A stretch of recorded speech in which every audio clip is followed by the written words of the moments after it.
కాంతుల పడగల భోగ భాగ్యాలనిచ్చేటి తల్లివి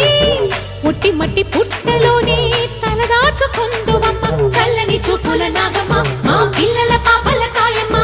పల్లెకు తల్లివి నీవమ్మ మాకు